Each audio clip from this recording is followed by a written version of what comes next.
Hello and welcome to News Round, a recap of stories that made headlines during the week. I'm Teniola Shoboale. The headlines. Tobi Amusan becomes the first Nigerian athlete to win a World Athletics Championship gold as she finishes first in the women's 100 meters hurdles in the United States. May also shines at the event. The Nigerian Labour Congress holds a nationwide protest across the country over a prolonged university union strike. Lawmakers from across party lines threaten to impeach President Muhammadu Buhari over security challenges in the country. Plus, Russia and Ukraine trade blame over rocket attack that killed dozens of Ukrainian prisoners of war in the Donetsk region. That's News Round in View.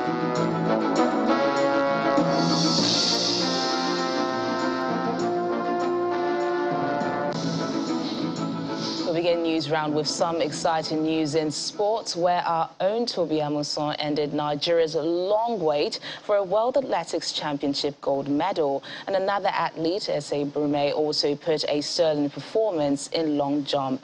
25-year-old Amusan, who finished first in the final of the 100 meters hurdles, set a new world record in the event. And this is coming after she broke the world record set in 2016 by an American in the semi-final. Here's how the historic event played out in the United States. Names 1 to 8 are due to be occupied from those that made it through the first round qualification. From Nigeria, Tobi Amusan.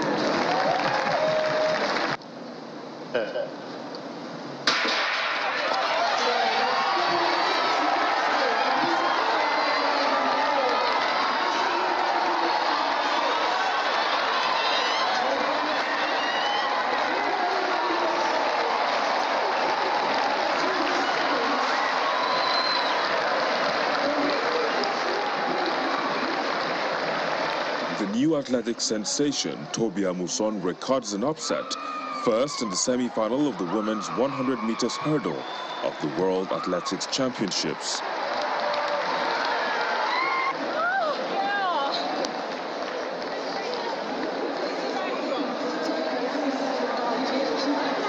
Amusan steals the show, rocketing to a new world record of 12.12 seconds. Following her record-breaking performance in the semis, Tobi lined up as favorite for gold in the final.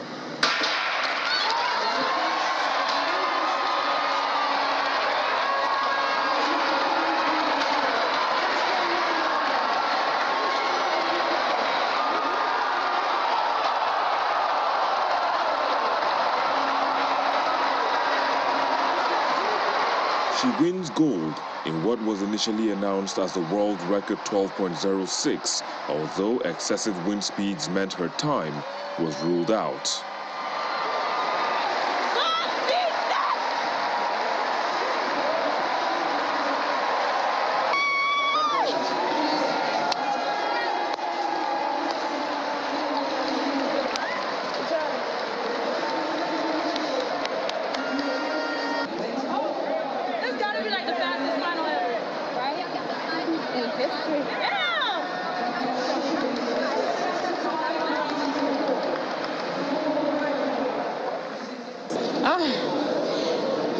Finally, God did it.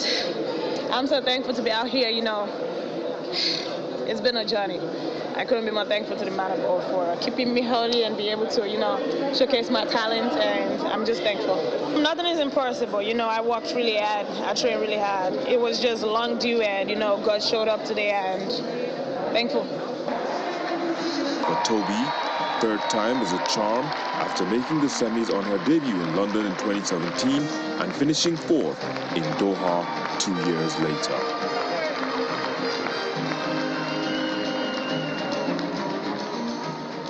Congratulations to her again. Now, following the over 4-month strike embarked upon by university lecturers, members of the Nigerian Labour Congress, in solidarity with the Academic Staff Union of University, held a nationwide protest to express their outrage over what they described as the indifference of the government regarding the plight of the lecturers. From the south to the north, the protesters poured onto the streets calling for urgent action on the plight of the lecturers. Let's begin from Lagos.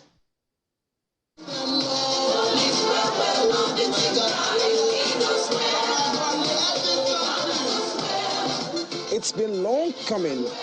The seesaw between the federal government and the Academic Staff Union of Universities may have reached a breakpoint. Very early in the day, the Ikeja roundabout in Lagos began to swell with unionists from allied associations of the Nigerian Labour Congress. As they gathered in fulfillment of their resolve to host a nationwide protest in solidarity with the plight of the ASUU and Nigerian students who have been relieved of classwork in over 150 days, security officials also converged. Reminiscent of the days of labor struggles against government policies or decision, the labor unions seem to have found their voices. Promise made and promise kept. Days ago, they said this would happen if government did nothing about the continuous pushback on matters affecting ASUU and the educational sector of the country. From tens, they grew into hundreds, marching the streets of Ikeja, chanting slogans, displaying banners and placards with inscriptions to fit, playing songs of conscious music artists,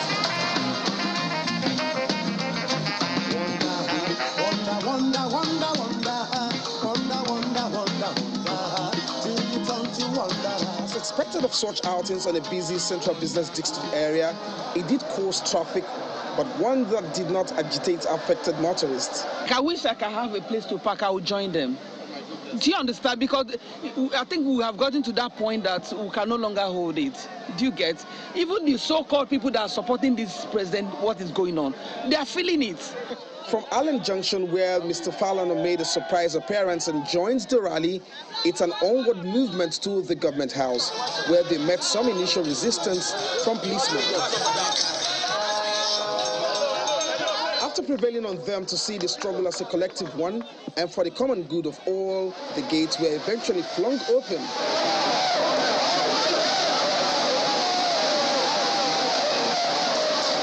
With no state official to receive them, some legs started getting tired from long waiting, while others continue to insist that no one leaves until state government shows up.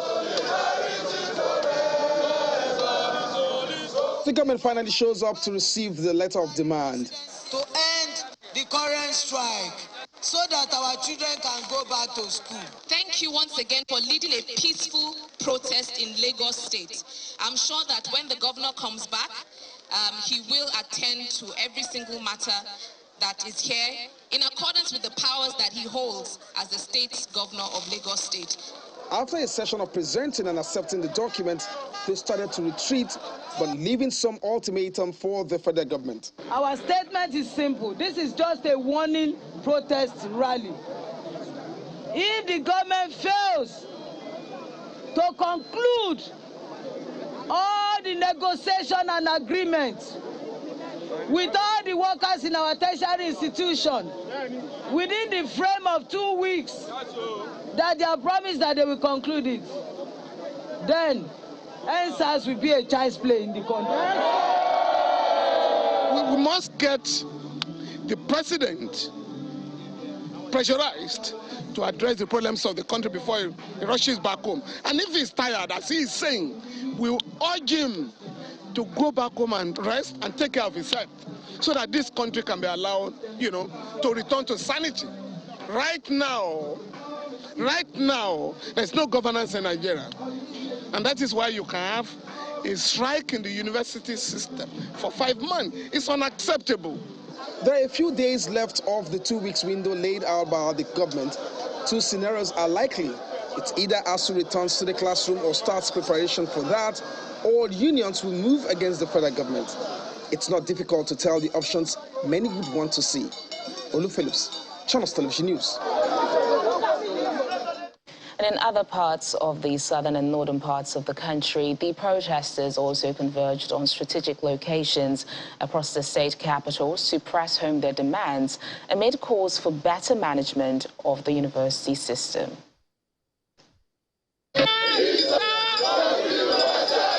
The protest walk kicked off early in Ondo State as unionists converged on the Adegbemile Junction in Akure, the state capital, marching along the major highways of the city in a peaceful manner.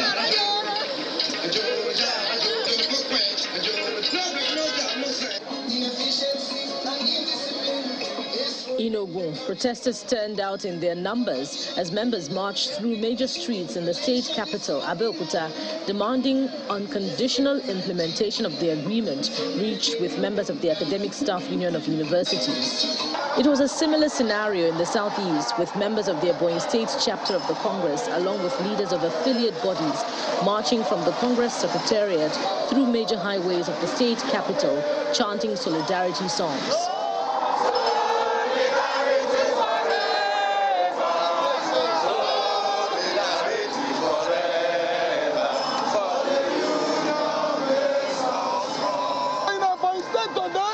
We join all other states, including Abuja, to say that the federal government should be fast and make our children to go back to school.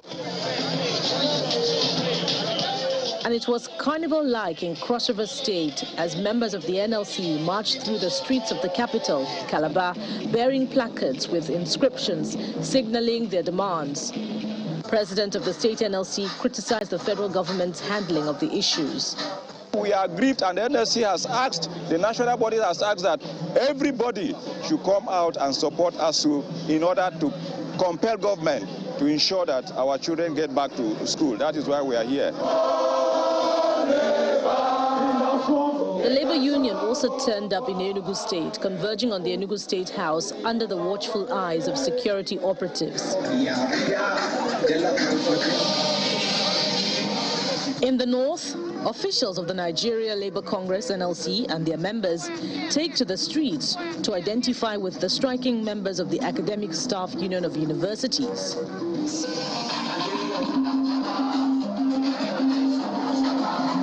The workers lament the negative impact of the strike, but the governors of Nasarawa, Zamfara and Kogi states pledge their intervention. We will do whatever it takes to ensure we support the universities. This time around, we have paid them their salaries even though they were not in classes.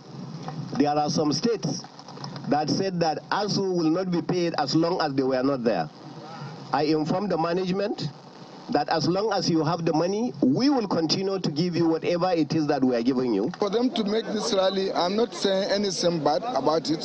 So it is good that Mr. President and also the minister should at least try to see how we can have a dialogue between we and ASUU. I believe His Excellency will join his colleague governors to continue put pressure on the federal government led by President Muhammadu Buhari, the ministers of education, ministers of labor, to ensure that this strike is called off and our students move to their schools and resume their life.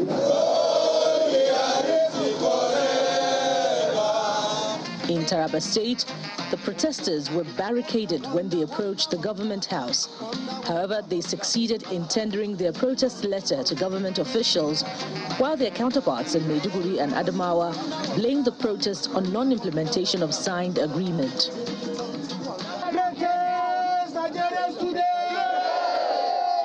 Protesters in Katsina, Bauchi and Kaduna also joined in the solidarity march.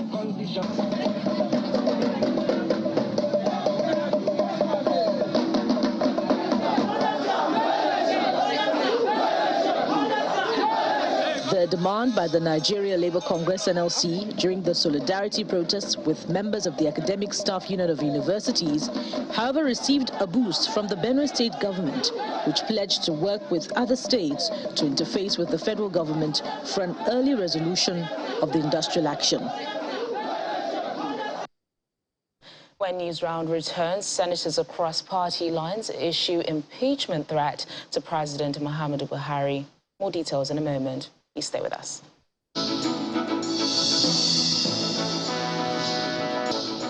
Thanks for staying with us. The security challenges facing the country has caused some federal lawmakers from across party lines to threaten to impeach the president. The angry lawmakers staged a walkout from plenary, calling on President Muhammadu Buhari to tackle the security crisis frontally. Earlier, the Senate's minority leader had raised a point of order, asking the president of the Senate to discuss the security crisis, but was ruled out of order by the Senate president. Nigerian workers standing their ground at the National Assembly premises, demanding that President Buhari should end the ongoing strike by university lecturers in the country. In the Senate chamber, senators cocooned themselves behind closed doors in an executive session. The closed-door session ends 2 hours later, and the minority leader moves a point of order, reminding the Senate president of the decision taken during the executive session. We had discussed the issues as they relate to security in the country and all the issues around it. And we had also discussed that we're going to come back to plenary to discuss the efforts that have been made so far on the issues of security in the country. After which we will give an ultimatum to the president that he resolves this issue, otherwise we give an impeachment notice. And as such, Minority Leader, when you are going to come under your point of order, first, you are supposed to cite the order. Second, you are supposed to discuss with me what you are going to discuss. You didn't. Thirdly, I read the progress report. Thirdly, when I read it, when some of our colleagues were still not listening. Thirdly, we have already passed that stage. Look at where we are today. So, just hold on, please. So, at this moment, that point of order, I don't know what it is, but falls flat on his face. Displeased with the response of the Senate president, lawmakers from opposition parties staged a walkout. They assemble at the press center to brief journalists, making their demands clear. The Senate had at various levels, at various times, convened various security meetings, various security issues were discussed, and we did recommend to government various steps and measures aimed at curbing these issues of insecurity. We realized that even Abuja that we are in is no more safe, and all of you will agree with us. And so at the closed session we agreed that we will give the president an ultimatum that failing which, if it is not complied with, will move immediately to give an impeachment notice. And this we agreed at the executive session, at closed door session. So when we came out of the closed door session, we expected that the Senate president will brief the public on the issues that have happened, but however, that did not happen. Yes. How soon will you formalize your impeachment threat against the president? Well, we have given 2 months notice within which 6 weeks. Within 6 weeks precisely, within which this security issues should really be resolved. Even if yes, all our resolutions should also be implemented. However, it appears that the ultimatum to President Buhari is not supported by only lawmakers from opposition parties. I think it would be wrong to say the opposition. It was a collective decision to give ultimatum. It was not the opposition. The Senate has proceeded on its annual summer holiday to resume on September 20th, meaning the 6-week ultimatum will elapse while the National Assembly is on recess. According to Section 143 of the 1999 Constitution, 1/3 of lawmakers in each chamber is required to sign a notice of allegation in writing to begin the impeachment process against the president, and 2/3 majority of lawmakers in each chamber is required to move a motion that the allegation necessitating impeachment be investigated. Linda Akibe, Channels Television News. Meanwhile, the minority caucus of the House of Representatives have also joined the Senate in the impeachment warning to the president. They joined the Senate in giving a 6-week ultimatum to the president to improve the security situation in the country or be served an impeachment notice. The House Minority Leader stated this at the end of a closed-door meeting with the minority caucus of the Senate. No. Today, our reserve is almost gone. We do not have any reserve anymore. The reserve is gone. And these were the things that it took PDP-led government time to build. You know, today they tell you that second Niger bridge is being built. That is not true. It's under Sovereign Wealth Fund. It's not being funded by appropriation. It's difficult to even fly. No aviation fuel. The aviation fuel is no longer available, and yet you cannot also fly by road because the kidnappers, the bandits are on the road. So having looked at all these scenarios and the reason behind why our colleagues walked out in the Senate, we are of the opinion that we'll also join them in the same way. They have given 6 to 8 weeks for Mr. President to address the insecurity that is, of course, affecting this nation. And I want to also join on behalf of my colleagues to say that upon the expiration, we will prefer ways of ensuring that we'll gather all the signatures. And let me make it very clear, those who are thinking that it's only issue of PDP or minority caucus, no. And when the time comes, I heard somebody this morning saying that it's a laughable attempt to want to do that. But perhaps when the action starts, the person will find out that it's not a laughable action. And so the 2023 elections, some northern Christian members of the ruling All Progressives Congress have formally rejected the Muslim presidential ticket of the party. They made their position known at a summit in Abuja, where they explained that the decision goes against all the principles of equity, fairness, and justice. The hall is packed full with politicians, clergymen, as well as women and youth groups from across the north who have come together to formally make their feelings known to the ruling All Progressives Congress, APC, on its choice of a vice presidential candidate. My brief remark I've titled... The former secretary to the government of the Federation, Mr. Babache Lawal, opens the conversation. It is our belief that northern Muslims would have seen the justice in a Muslim-Christian ticket and would have given it their overwhelming support had the party been inclined to do so. Sadly, the party chose to go the divisive line. A corollary to this mindset is that Christians should also not vote for a ticket in which there are no Christians in it. On his part, a former Speaker of the House of Representatives says Nigeria is at a dangerous crossroad if an important issue like religion is not properly balanced to reflect the interest of all parties in the country. The inability by the APC to distinguish the Nigeria of 1993 from Nigeria of 2022 gave me cause to worry even the more. An indispensable attribute of a leader in crisis is to be able to recognize a departure of events from routine to novel.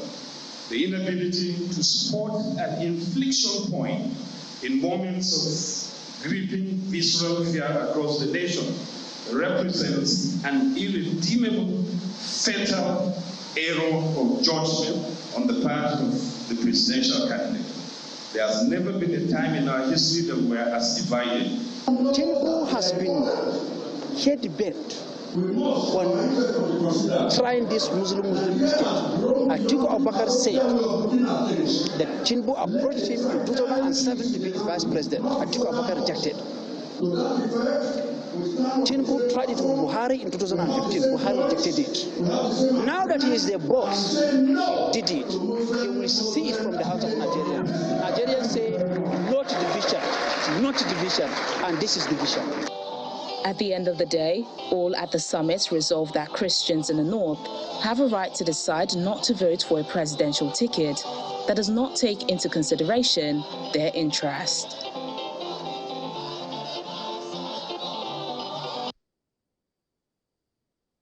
We end News Round with news of an explosion at a prison in a Russian-occupied part of the eastern Donetsk region. The blast killed dozens of Ukrainian prisoners of war, though there's some confusion about who carried out the attack, as senior Ukrainian and Russian officials blame one another. While Russian officials accuse Ukraine's military of hitting the facility with a high-precision rocket, Ukraine's leaders also accuse Russia of carrying out a false flag operation to hide evidence of torture and extrajudicial executions. And that's News Round this week. Thank you so much for watching. I'm Tenyo Olashiboale. Enjoy the rest of your weekend.